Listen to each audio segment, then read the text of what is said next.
After the chaos of her escape, Luna wandered aimlessly along the jagged edges of the coastline until her trembling legs could no longer carry her.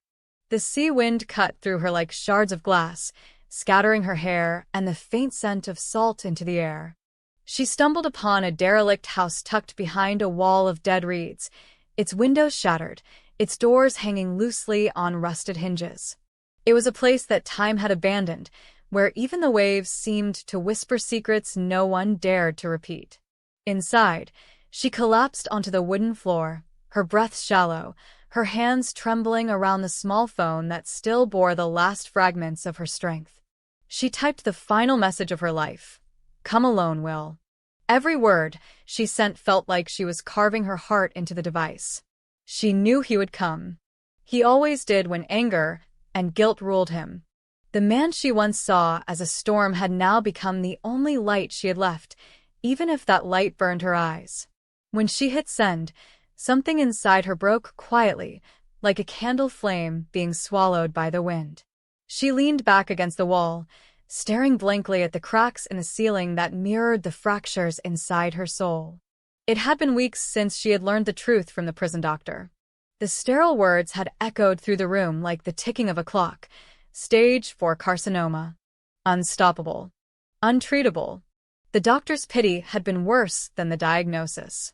Luna had sat there, numb, hands resting over her stomach as the world folded in on itself. She had felt no fear, only a hollow acceptance that the child she carried had already stopped moving days ago. The blow to her abdomen that night, delivered by guards who thought she was resisting, had ended what fragile hope had still been alive inside her. She hadn't screamed. She hadn't cried. She had simply stared at the wall of her cell and whispered apologies to a life that would never take its first breath. From that moment, she knew she was already dead. The body was only the shell that refused to give in, and every sunrise felt like a cruel delay to the peace she craved. But even dying souls have memories that haunt them. For Luna, it was the night with Will, the stolen hours wrapped in the warmth of his arms, the quiet laughter, the trembling confessions whispered in half-light.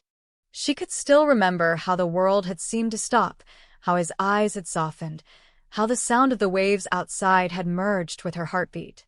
It was the only moment she had felt like she existed not as a burden or a sinner, but as a woman capable of love and being loved. That memory had followed her into every nightmare, every interrogation, every sleepless night behind bars.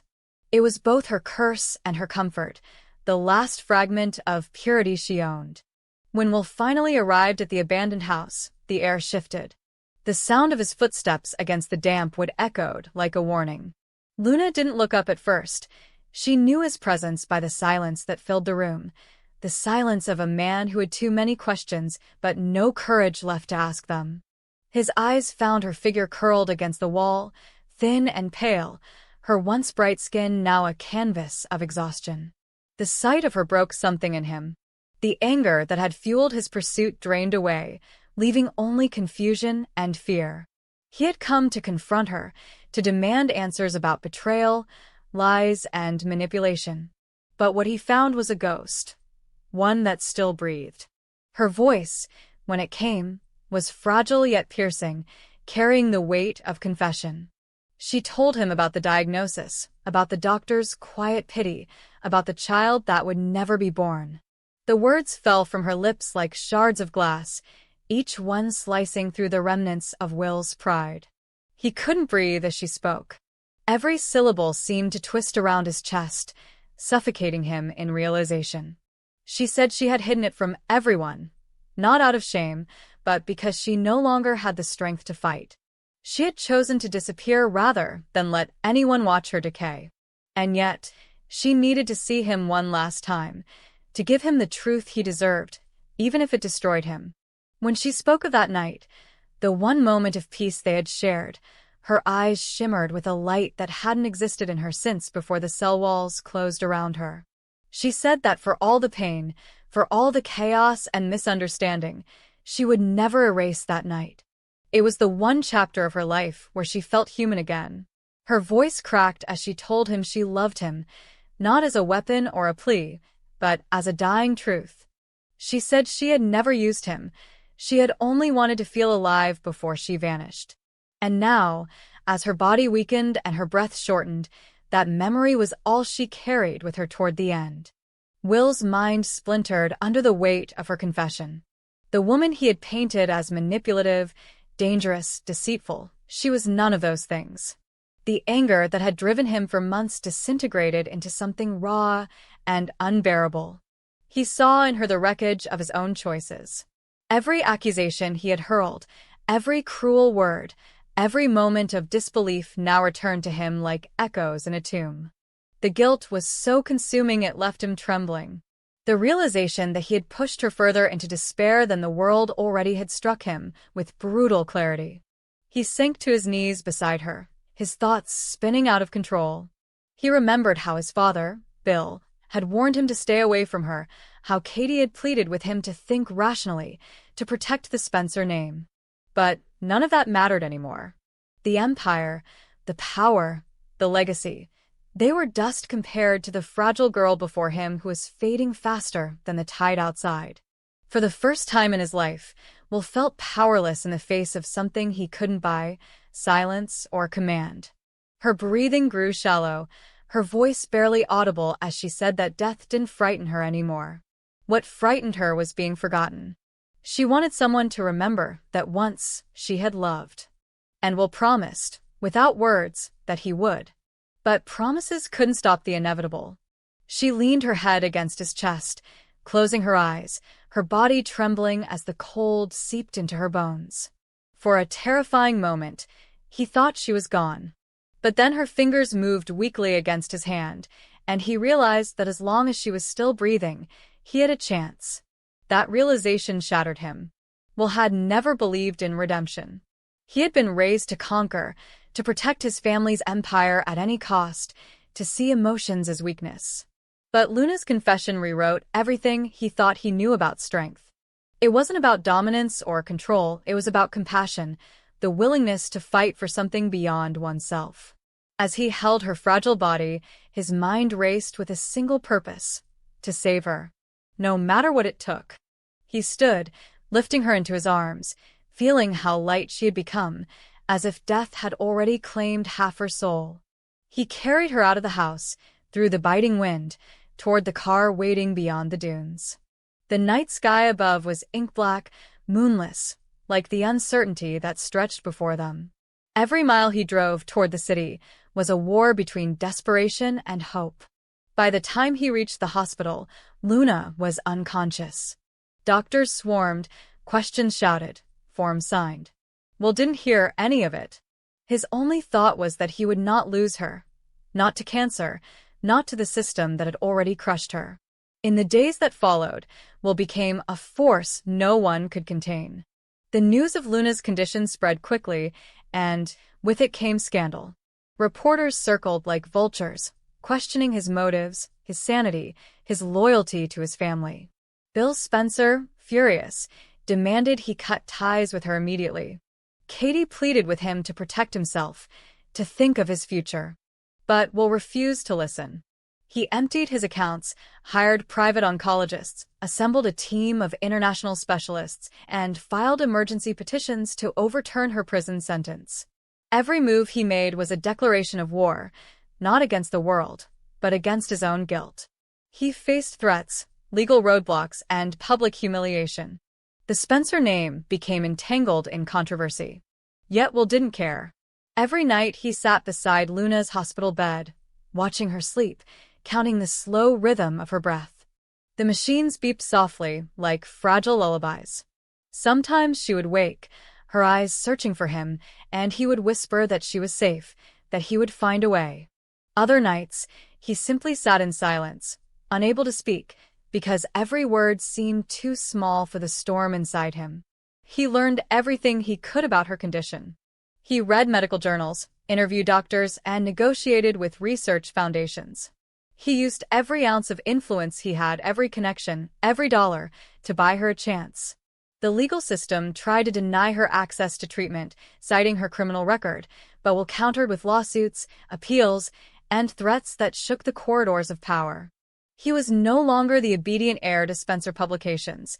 He was a man possessed by love, by remorse, by the need to undo what he had done. As weeks passed, Luna's condition fluctuated between fragile improvement and terrifying decline. Chemotherapy ravaged her already weak body. Her hair fell, her skin turned pale, but her eyes, when open, still held that quiet defiance that had drawn him to her from the beginning. She never asked why he stayed. She never told him to go. Their bond had transcended the boundaries of guilt and forgiveness. It became something pure, a silent understanding between two souls who had both lost too much. One evening, when the hospital lights dimmed and the world outside seemed to fade, Will looked at her and realized that she wasn't fighting for herself anymore. She was fighting for him, to give him a reason to keep believing in goodness. That realization filled him with both hope and despair. Because no matter how much he fought, he knew the odds were cruelly stacked against them. And yet he continued. He testified in court, argued before judges, confronted journalists.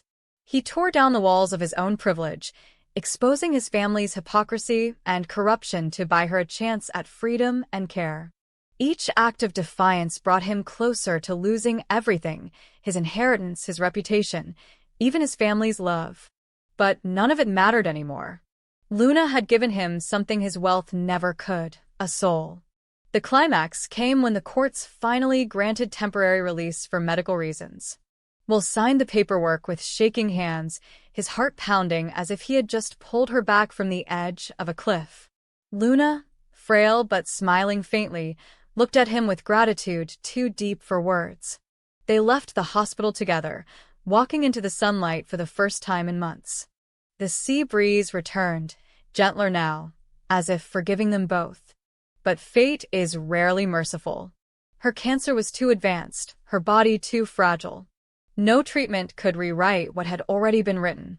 Weeks later, as the leaves began to fall, Luna's strength faded.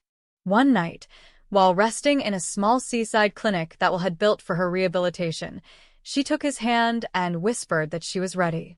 She told him not to grieve but to live, to use his power not for revenge or redemption, but to create hope for others like her. When her hand went still, the world seemed to stop. Will didn't cry at first. He simply sat there, feeling the silence that followed her last breath.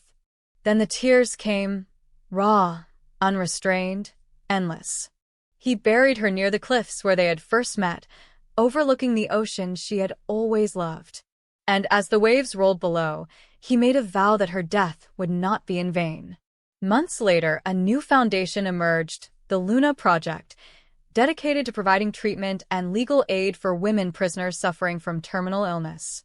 Will poured his wealth and soul into it, turning pain into purpose. People called him reckless, unstable, even insane. But those who truly knew him understood. He was a man haunted by love, forever trying to save the ghost of the woman who had taught him what it meant to be human. And every year, on the anniversary of her death, Will return to that abandoned house by the beach. The sea wind still howled through the broken windows, the same cold that had once surrounded them both. He would stand there, eyes closed, listening, not to the silence, but to the faint echo of her voice carried in the waves, whispering the words that had changed his life forever. I loved you. In that moment, the man who once lived for power now lived for memory. Luna's story had ended, but her confession had written itself into his veins, and its eternal reminder that love, even when born from pain, has the power to turn the darkest sins into light. Under the pale wash of morning light, the sea stretched endlessly before her like a mirror reflecting all that had gone wrong. Luna stood on the familiar sands where once laughter had filled the air, where once Will's hand had wrapped gently around hers, as if the world could never fall apart. Now, that same sea whispered a lullaby of endings. The horizon glimmered like glass, sharp enough to cut, and the air tasted of salt, regret, and inevitability. The wind tangled through her hair, carrying fragments of memories she could no longer hold on to. She was wearing the same white dress he had once said made her look like light itself. It fluttered weakly against her frail body, clinging to the outlines of a life slowly fading away. Beneath her skin, pain pulsed like a cruel rhythm, the reminder of a cancer that devoured her from within, and of the unborn child who had died quietly inside her, leaving behind only silence. That silence had grown too heavy to bear. Luna had chosen this place not by accident, but by destiny. The beach was more than just a setting from their past. It was the last sanctuary where she could still feel like herself before the disease turned her into something unrecognizable. Here, she had known warmth, laughter, and belonging. Here, Will had kissed her under the moonlight and told her that she was beautiful when she didn't believe it. Here, life had once seemed possible. Now it would also become her end. The sea would be her confessional, the waves her absolution. When Will arrived, the world seemed to tilt. He didn't yet understand why she had called him there, only that her voice had sounded final on the phone, calm, almost tender, like someone saying goodbye. He saw her standing barefoot near the water's edge, her figure fragile against the vast sky, the hem of her dress catching the wind like a ghostly flag. Something in him froze.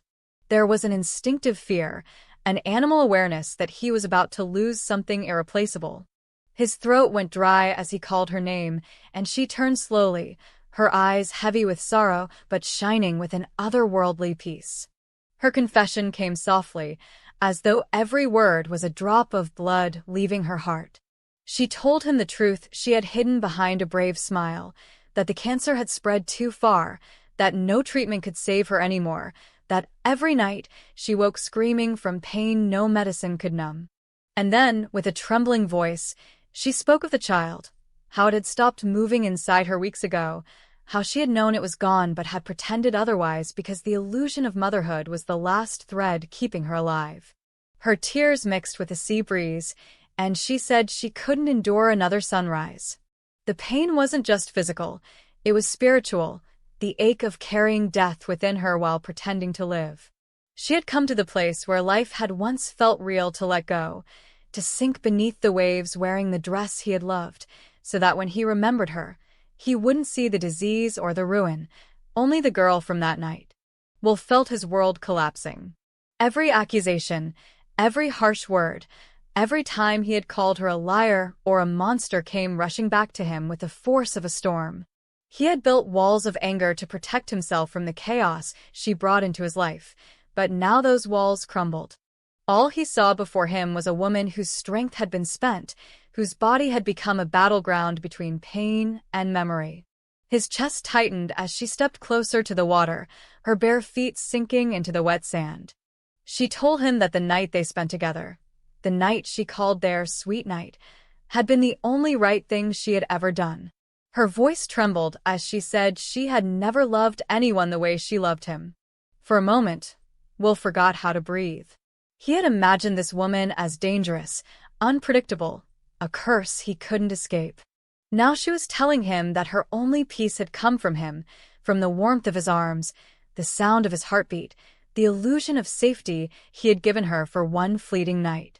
She smiled through tears, saying that if she could rewrite her life, she would still choose that moment, even if it meant dying now with that memory engraved in her. When she began walking into the water, time fractured. Will shouted her name, his voice raw, breaking through the wind, but she didn't turn back. The waves lapped at her legs, pulling the hem of her dress outward like an embrace. The sight ripped something primal from his soul. He ran, stumbling across the sand, his shoes sinking into the tide. Panic surged through him as the sea swallowed her waist, then her chest. He reached her just as she tilted her face toward the horizon, her eyes closing in surrender. With a violent surge, he wrapped his arms around her and dragged her back, both of them collapsing onto the sand. Her body was cold, trembling violently, her breath shallow. He shouted for help, his voice cracking, but the beach was empty. For one horrifying moment, he thought he had lost her. Then she coughed weakly, water spilling from her lips, and he pressed her to his chest, whispering incoherent words, apologies, prayers, promises, anything that might anchor her back to life. His heart pounded so hard it hurt. The realization hit him with full force. He couldn't lose her. Not like this. Not knowing that he had failed to see the brokenness behind her defiance.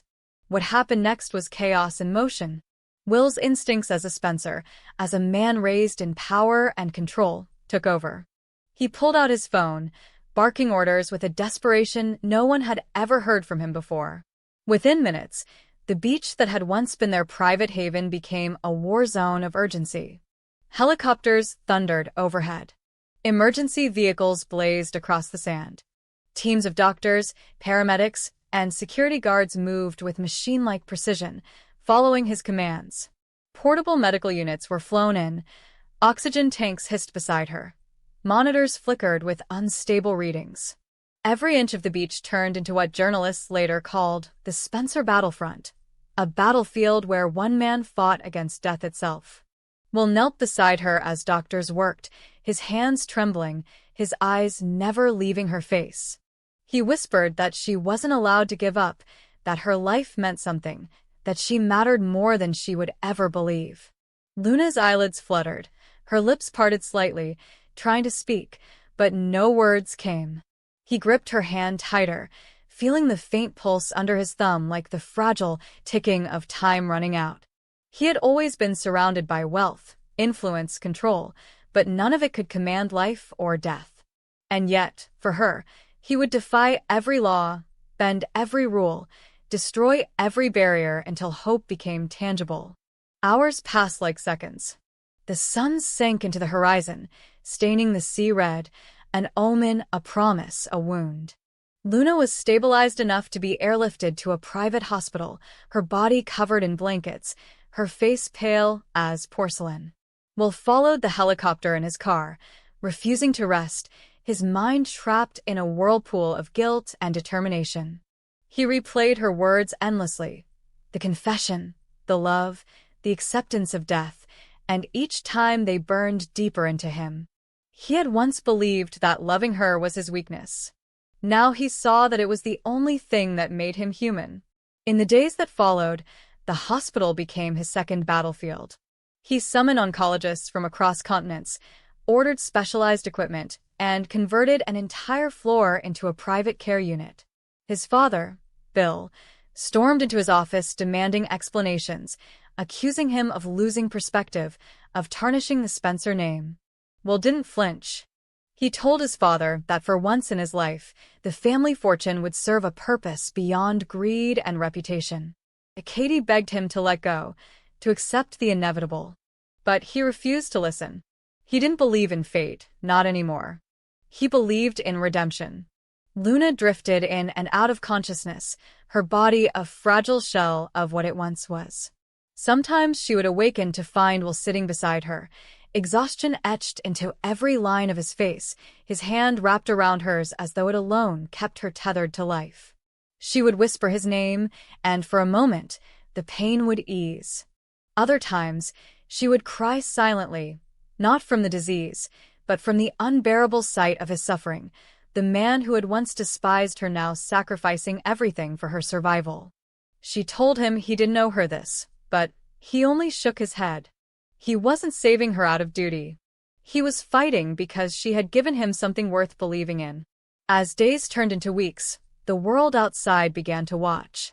News outlets covered every development, painting him as either a hero or a fool.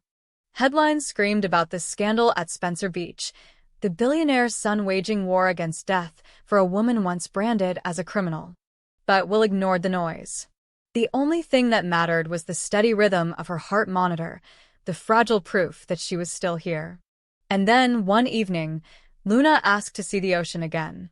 Doctors objected, fearing the strain, but Will insisted. He arranged for her bed to be moved to a terrace overlooking the coastline, the same sea that had almost claimed her.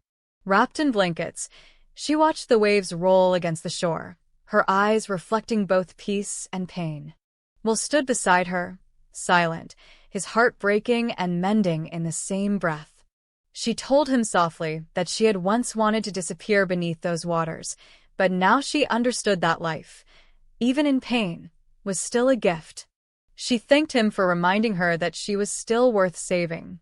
That night, as the stars appeared one by one, Will realized that his fight wasn't just for her survival anymore. It was for her dignity, her right to be remembered not as a tragedy, but as someone who had lived, loved, and mattered. He knew he couldn't promise her forever, but he could promise that her story would not end in the sea. From that day forward, Will's life became a balancing act between hope and reality. Some days, Luna improved. She could walk, smile, even laugh. Other days, the cancer clawed back with vicious force. Yet every time she fell, he was there to lift her. He built a research foundation in her name, pouring millions into experimental treatments, funding medical programs for women who had been written off as hopeless. The beach that had once witnessed her near-death became a sanctuary of healing, renamed the Luna Shore Rehabilitation Center. Though her body weakened, her spirit burned brighter than ever. She would sit by the window, watching the horizon, and say that she no longer feared death, not because it was close, but because she had finally lived enough to meet it without regret. Will would listen, torn between gratitude and anguish, knowing that no matter what happened, she had changed him forever. When the final storm came, it was quiet. She lay in the same bed overlooking the sea, her hand in his, the rhythm of her breathing slowing to the pace of the waves. She whispered that she loved him, that their sweet night would never fade. Her last smile was peaceful, and as the morning light broke over the water, Will felt her hand go still. But her story did not die there. Will kept his promise. The Spencer empire shifted, no longer built on ambition but on compassion. He established the Luna Foundation for Women's Health and Justice, dedicating his fortune to saving those whom the world had forgotten. Every year, on the anniversary of that night, he returned to the beach. The waves still whispered her name. The sea still gleamed like glass. And somewhere beyond the horizon, he believed she watched, the girl in the white dress, the one who taught him that love could turn even death into something sacred. In the end, Luna's final act, her decision to end her life, and Will's desperate refusal to let her, became more than a tragedy. It was a rebirth, a reminder that even in darkness, the memory of love can become a light strong enough to fight the sea itself.